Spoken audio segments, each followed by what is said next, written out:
Right here. If I'm not responsible for the impact of my actions, then what are the consequences to me of hurting people? Why then am I not free to follow any urge or impulse that occurs regardless Well, you are free to follow any impulse or urge. with no consequences? Well, the consequence of not allowing source energy to flow is that you don't do so well. In other words, when you are in vibrational harmony with your source, you are thriving. And to the degree that you are not allowing it, you are not thriving. One day, not long ago, Esther was watching a television program. It was a comedy program. There were several children from a neighborhood, and one of the children is announcing to the others that his father told him that there is no devil. And all of the little children just jumped for joy and immediately began being as bad as they could be. Since there is no regulator now, we might as well be as bad as we want to be. And that is sort of the way the world thinks it would be, but the opposite is really true. When you are in vibrational harmony with source energy, you are an uplifter. When you are pinched off from source energy, that is when you are more likely to do your harm. We've never seen anyone offer anything that is harmful to another while they are connected to source energy. Not once ever, you see. Mm-hmm. And so the consequence, we are not wanting to use that word because it is not a retribution. It is the natural consequence of your vibration. You are always living the result of your vibration, always in the moment. The way you feel is the indicator of where your vibration is. And as you maintain that feeling, it becomes more and more and more and more and more and more. So what you are thinking and what you are feeling and what you are getting is always a vibrational match. You're talking about, but what is my responsibility to another? And we say, your responsibility to another is to feel as good as you can feel. But it is their responsibility in the way they accept you. In other words, they have the choice of letting it in or not letting it in. You see, it's a circle of conditional love that you are talking about here. It never works, but it's sort of what you're talking about. So I must control my behavior and be as I think others want me to be so that they can have a better experience. Whenever you're trying to understand something as a whole, bring it down to something simpler. For example, let's say that you have someone, maybe a daughter or a friend, someone that you're wanting to influence in the most positive way you can. And so you really take this seriously and you work very, very hard at being the most lovable person that you can be. Because when you're lovable, this person that you want to influence favorably feels love. So you just be as lovable as you can be, and this person, when they view you, then feels love. The problem with that is, now they need everyone in their experience to be lovable so that they can feel love, and they resent those that don't care enough about them or don't even know them. In other words, suddenly it feels like the whole world is not complying in the way it needs to in order for them to be in a place of well-being.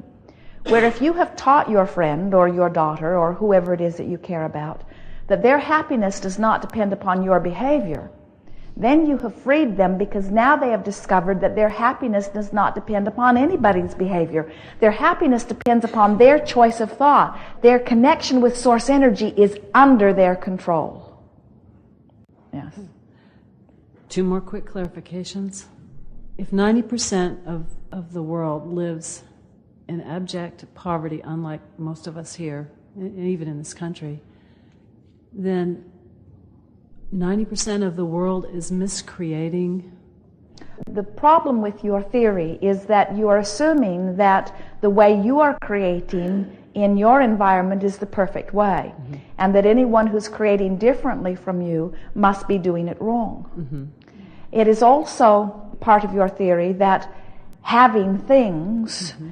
is the perfect life, while there are many who are not desiring them. And so what you have to realize is that the way a person feels is the ratio between the desire that has been born out of their experience and the belief that they are currently holding.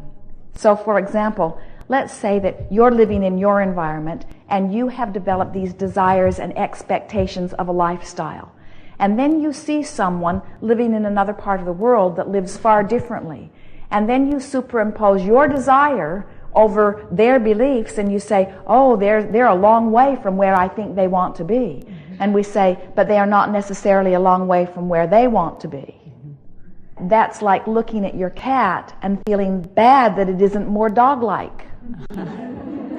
Yes.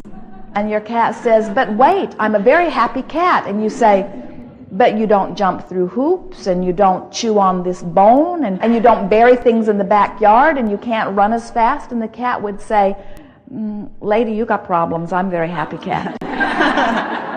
Okay, last one. I'll make it really specific so to help me understand better. My sister was born with cerebral palsy.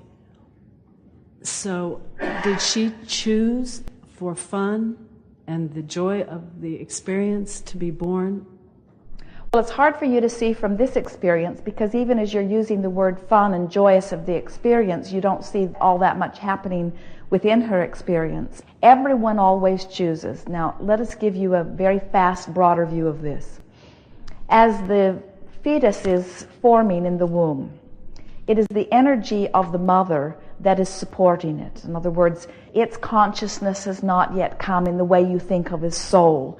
It is the desire and the calling of the mother that is supporting the growing of the fetus. And then at the time of first breath, usually, it is not always such, but the majority of the time, that is when the greater consciousness of non-physical then focuses within the physical body once it is born. In every case, that consciousness comes forth not just willingly, but exuberantly, because it would not have to come forth. In other words, if the consciousness did not choose that experience, it would not come forth. And so the question is, did this non-physical energy really want that experience? And the answer has to be yes, or it would not have come forth. But for what purpose? For the purpose of having a different experience, for the purpose of seeing contrast in a different way, for the purpose of asking from a different perspective, from the purpose of being on the leading edge of thought, for the purpose of amplifying a question and summoning non-physical energy as an answer, for the purpose of assisting others in getting a clearer idea about what unconditional love is, for the purpose of helping people to understand that all do not have to live as identical clones in order to have glorious experiences. In other words, there are endless purposes, for many powerful purposes. It's hard to understand it because as you stand with your intentions and say, I surely would not choose that, it's hard to understand why anyone else would. And sometimes even the person who has chosen it is standing in the middle of it and saying, I'm sure I did not choose this. I'm sure that there's something wrong with all of this.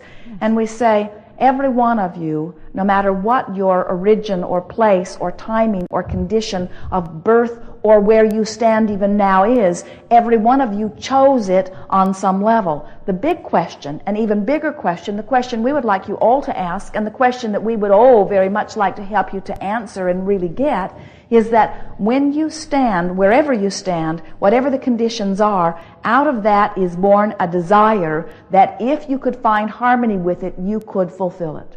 Do you know? There is not one, no matter how defective they have been labeled at time of birth, there is not one who could live within that experience and give birth to a rocket of desire, a yearning or a wishing for something different, that if they could release the yearning and wishing and come into vibrational harmony with the desire, there is not one who does not have the full ability to achieve it. There is no condition that you cannot modify into something more, any more than there is any painting that you can paint and not like and just paint over it again. There are many limiting thoughts in the human environment that make it feel like it is not so, as you have these incurable illnesses or these unchangeable conditions. But we say they are only unchangeable because you believe that they are. It seems like a catch-22. If you don't have the tools or the physical infrastructure to do the work, Then maybe you came forth to stir up the contrast, to put yourself in the place of heightened desire so that your part in this lifetime would be the stronger asking, understanding that the universe will answer. And maybe the contrast between where you are and where you are believing is not so great that you are suffering. So you are fulfilling your role as the asker while others will be in the place of receiving. In order to really get this, you have to realize that you are all a part of the greater whole. You see. Whenever we talk in this way, we are always wanting to add to that. That the purpose of this workshop is to assist you wherever you stand in you coming into full alignment with the desires that you have given birth to.